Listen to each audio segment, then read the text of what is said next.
Recently, I've been trying to decide how I want to play Chopin's Grand Valse Brillante. In this video, I'll analyze a number of different interpretations and talk through some of the choices available for this piece. I'm going to consider 4 performances, each of which provides a different perspective. All are linked in the description. First up, we have Valentina Lisitsa, a performance from 2011 and the most popular on YouTube. It's a very by-the-book interpretation, at a reasonable tempo with relatively little rubato, and it's executed flawlessly.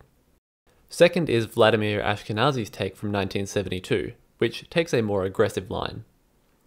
Courtaulds' performance is the oldest we'll consider, recorded sometime in the 30s or 40s. He has a particularly unique interpretive style, incorporating large amounts of rubato. Finally, Lang Lang's 2018 performance provides yet another contrast, both cheeky and unexpected. First, we need to decide how to begin the piece. Our options range from a pedalled rit, which can be heard in Lisitsa or Lang's performance,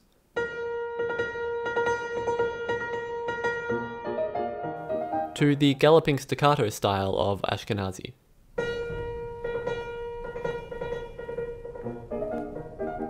I feel like Courtaulds' rubato in this section is a bit much for my ears.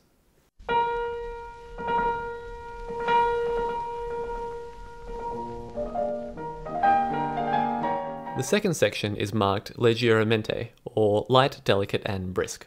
Most performers play this section faster than the first, unless you're Ashkenazy, who already started at an accelerated clip. Lang in particular really takes off in this section.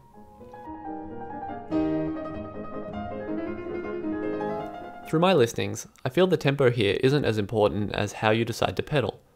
The marked pedaling over the first 2 bars is again excessive, and it makes it hard to pull off the lightness requested on the repeated notes. I'm leaning towards a slight half pedal to begin these measures. On to the third motif. Lang opens this section more aggressively than most, even inserting an extra octave note on the third downbeat for emphasis. Most performers dial this section back a little more, and indeed in Lang's return he does as well. Courtaulds really holds it back.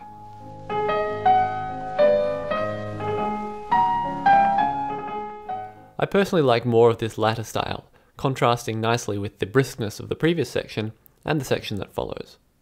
In that next section, I like contrasting quite strongly with the previous. Similar to Courtaulds, I prefer accenting the opening chords. Whereas Lisitsa opts for a much lighter staccato, and Lang even goes so far in the final repetition of these chords to go legato.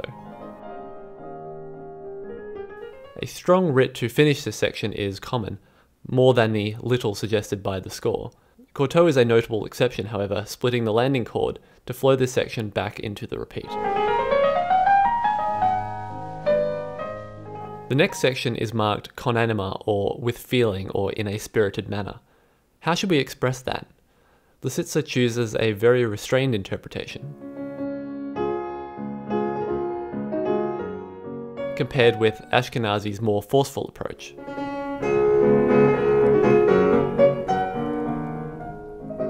Lang does something interesting here, emphasizing the marked staccato on the first note.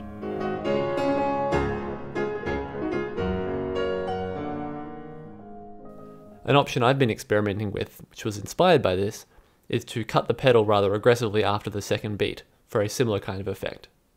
In the grace note section, I quite like emphasizing the marked accents on the first and second bars, though I don't hear this in any of the performances. A crescendo into the sforzando on the repeat is quite common, though on his first time through, Lang uses an interesting technique where he builds up to it, but then pulls off just as it should land. I think this works particularly well to contrast the fuller sforzando he does on the second repeat through. He also uses this technique later in the piece, leading into the finale. The next dolce section is interpreted rather uniformly. My learning was to experiment with even more rubato than I had been using, in particular on the final rundowns. The bridge back into the main theme allows for some fun options. Courtaulds emphasizes the breaks after the crotchets, even in the octaves.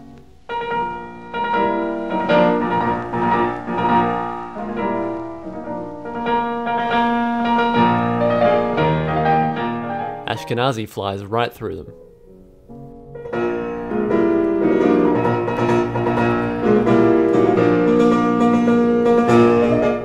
Lisitsa is the only one who observed the piano marking at 186.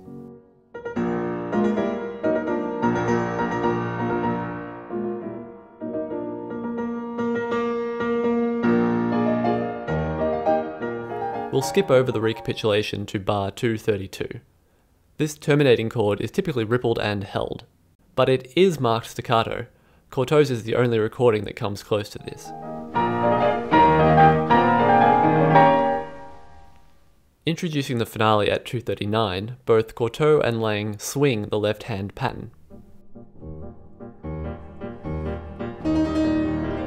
This is a neat effect, but tends to cause me to push my tempo faster than I'm capable of, so I avoid it.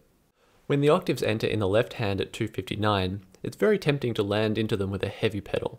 But playing them lighter creates a nice effect too, best heard here in Lang.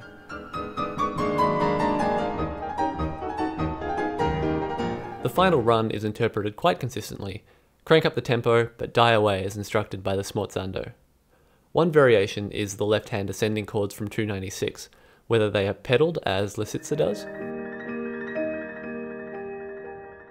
or staccato like Ashkenazi.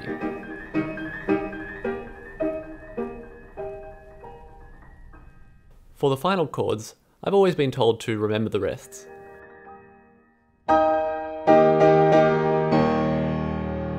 But sometimes you need to break the rules. Lang pays them absolutely no respect. That brings us to the end of the piece and the end of this analysis. Of course, there are a myriad of interpretive choices each artist makes to create a full performance, but hopefully this limited selection has given you some ideas to explore. I'd love to hear other people's opinions, either from performers or listeners. What other options should be explored in this piece? Which recordings are your favourite? Why? Please do share in the comments.